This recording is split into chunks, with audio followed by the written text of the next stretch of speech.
All right. Good afternoon. Getting down to business here. On the, I'll start off with the latest update on the humanitarian situation in Ukraine, which continues to be deeply concerning and shows the human cost of this war and the human suffering. As I mentioned yesterday, the UN Refugee Agency estimates that 1.9 million people have been internally displaced, most of them in the west and northwest, with about 500,000 displaced people in Zakarpatska, 387,000 in Levitska, and about 170,000 in Volynska. The UN Refugee Agency also said there are now more than 2.5 million women, children, and men, although mostly women and children, who've crossed international borders out of Ukraine. For its part, the WHO said that since February 24th, there have been 29 attacks impacting health facilities, healthcare workers, and ambulances. WHO stressed that medical facilities, medical personnel, and medical transport must always be respected in war. We also have reports from a UN Children's Fund that leads the water, sanitation, and hygiene work of the humanitarians, and that in the east, about 650,000 people in Donetsk Oblast and about 400,000 people in Luhansk Oblast do not have access to water. In Mariupol and Donetsk, safe drinking water is urgently needed. For its part, the World Food Programme said that 2,000 people have received value vouchers and that it will scale up this distribution to reach more people in areas where markets and systems are functioning. In Kharkiv, WFP contracted bakeries increasing its production line with a daily target of 30,000 loaves of bread, and that will benefit about 60,000 people. On funding, as of today, the Ukraine Flash Appeal, which is asking for $1.1 billion, has received $129 million, which is 11% funded. So we're going in the right direction, but we wish we were getting there a little faster. Also want to flag today, the UN food agencies at Rome issued a report showing the implication of the conflict in food security around the world. The World Food Programme is warning that the cost of its global operations looks set to rise by $29 million a month. When added to pre-existing increases of $42 million since 2019, the total additional cost WFP is facing is $71 million a month. This could spell disaster for millions, as WFP had already warned that 2022 would be a year of catastrophic hunger, with 44 million people in 38 countries teetering on the edge of famine. For its part, the UN Food and Agriculture Organization warns that supply chains and logistical disruptions on Ukrainian and Russian grain and oilseed production, as well as restrictions on Russia's exports, will have significant food security repercussions. FAO said that this is especially true for some 50 countries that depend on Russia and Ukraine for 30% or more of their wheat supply. The Director General of the FAO, Shu Dongyu, warned that prices, already on the rise since the second half of 2020, reached an all-time high in February of this year due to high demand, input and transportation costs, and port disruptions. He warned that likely disruptions to agricultural activities of these two major exporters of staple commodities could seriously escalate food insecurity globally when international food prices are already very volatile. And you, of course, saw this morning the Security Council held an open meeting on Ukraine. Briefing council members was the High Representative for Disarmament Affairs, Izumi Nakamitsu, and she said that the UN is not aware of any biological weapons programs in Ukraine. Ms.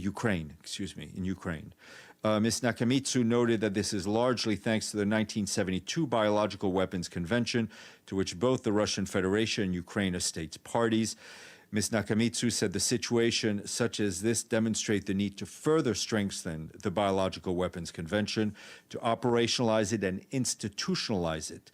She also addressed the worrying issue of the safety and security of nuclear power plants in Ukraine. Both her remarks and the remarks of Rosemary DiCarlo, the Undersecretary General for Peace Building and Political Affairs, have been distributed to you. Ms. DiCarlo noted that the war in Ukraine is now in its third week and fighting continues unabated. She said the Russian armed forces are pushing their offensive operations and laying siege to several cities in the south, east, and north of the country.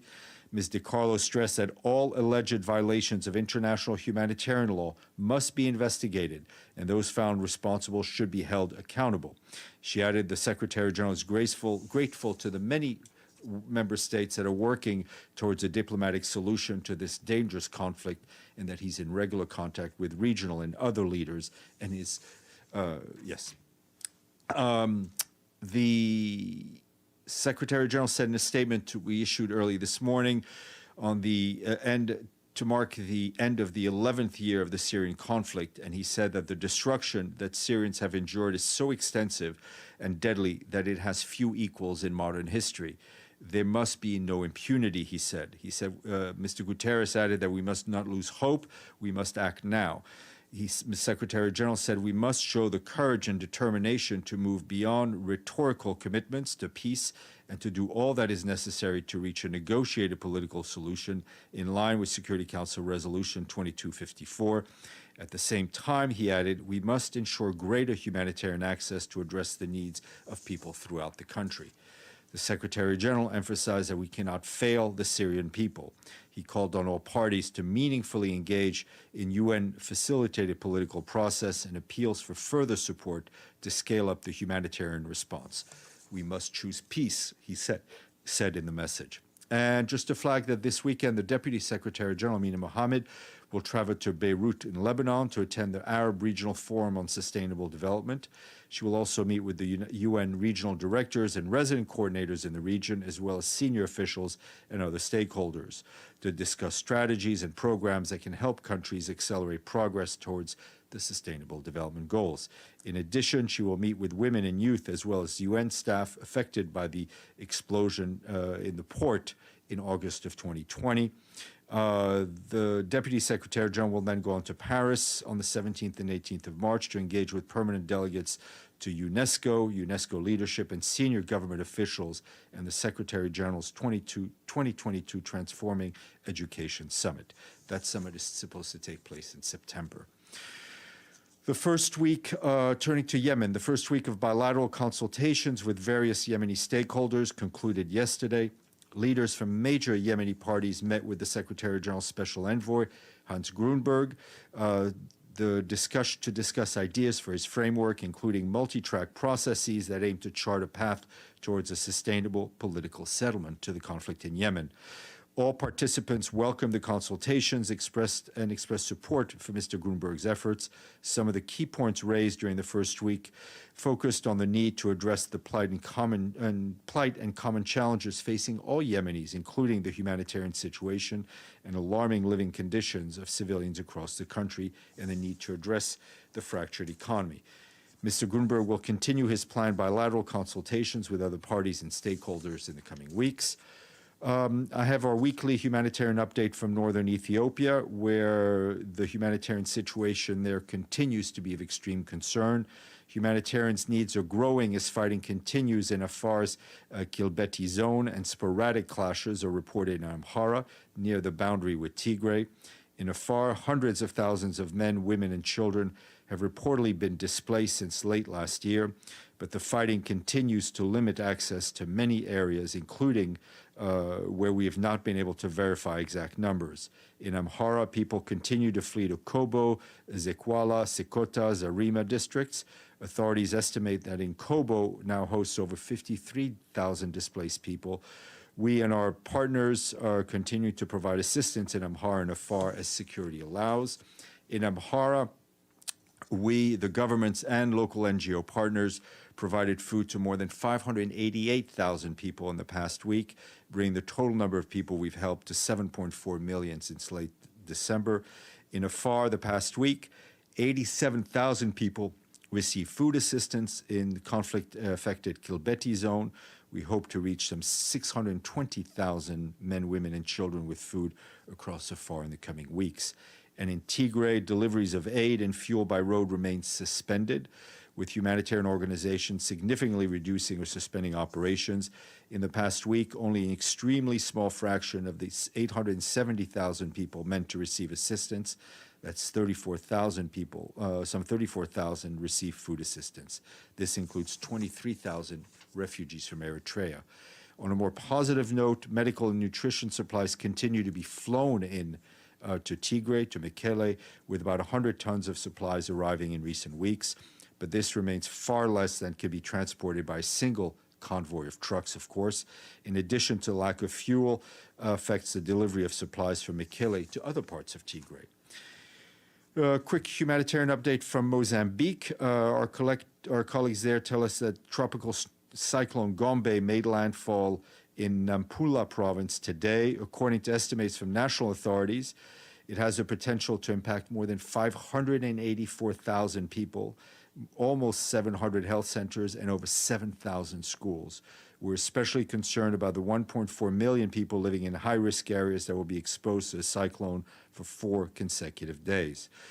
We're in close contact with authorities to provide immediate support and humanitarian assistance. The new crisis comes in addition to the impact of Storm Ana, which hit the country in January, and the ongoing complex crisis in Cabo Delgado that has displaced 730,000 people. Mozambique needs $400 million for the humanitarian response to the crisis in the north, and Cyclone Gombe will bring an additional pressure on humanitarian needs as well as the country's economy. And in Malawi, our UN team there, led by acting resident coordinator Shikegi Komatsubara, tells us that it continues to support the government to contain the recent polio outbreak. Malawi confirmed its first polio case in 30 years on February 16. This was also the first polio case in Africa in more than 5 years. So far, there's been no further spread of the disease in Malawi, thanks to swift and concerted efforts by the national authorities, supporting by WHO and UNICEF. A communication campaign on polio prevention was rolled out immediately, while we backed a rapid response team that has been helping on coordination, surveillance, data management, communications, and other operations. The 2 UN agencies are supporting several rounds of mass immunizations against polio, with the first round set to begin on the 21st. And I want to flag the Secretary General spoke today by phone with the Foreign Minister of Egypt and the President of COP27, the President-designate of COP27, Sameh Shoukry. The Secretary General offered the support of the UN system to work closely with COP27 presidency on key priorities areas to deliver ambition and concrete outcomes in light of the worsening climate crisis. The Secretary General stressed the importance of much deeper and faster emission cuts, especially from G20 countries, as well as vastly improved outcomes on adaptation, particularly on doubling finance for adaptation starting point until reaching the 50% mark of total climate finance. Mr. Guterres and Minister Shoukry agreed to continue in collaboration during this year in the lead up to COP27, which, as you will recall, will take place in Sharm el-Sheikh in Egypt. And we end on a positive note. 2 countries have paid up their regular budget dues in full, one in Africa, one in Europe. Both their capitals start with the letter A. One is a very ancient capital, and one is a more recently established capital. Athens and Abuja. So we say thank you to our friends in Nigeria, and thank you, Evkaristo, to our friends in Greece. Stefan, as of yesterday, Ukrainian refugees who went through France were stuck in Calais because they could not get a visa to go to London. It was so difficult. Also, London said that they could come. Do you know if it's getting better? Because yesterday it was not. I don't know. We can check with our UNHCR colleagues. I'd seen reports about the UK authorities kind of streamlining the processes. Obviously, I think there's a lot of the numbers are overwhelming, but obviously we thank all these countries for their generosity. A follow-up to Sylvia's question. Did the UNHCR process those refugees and they were issued a refugee status or an ID, or it's still in a chaotic... I don't think it's chaotic. I think it's being processed by the host governments with support for UNHCR. What sort of documentation they're given, I don't know. You may want to check with our colleagues in UNHCR here in New York. Okay. Second question: is there any possibility to arrange briefing with Undersecretary General Rosemary DiCarlo and Nakamichi regarding Ukraine? We can see what we can do. Thank you. Okay. Sure, Celia, go ahead. Following up on the questions, what happens if those refugees have lost everything? They have no identification, nothing. Mm-hmm. What happens? Well, I think if they have no identification, I mean, listen, you're leading me into a very technical discussion on refugees. I would ask you to talk to UNHCR, but we've seen other places where people are given some sort of temporary identification, either from the receiving state or from UNHCR. Okay, Alan.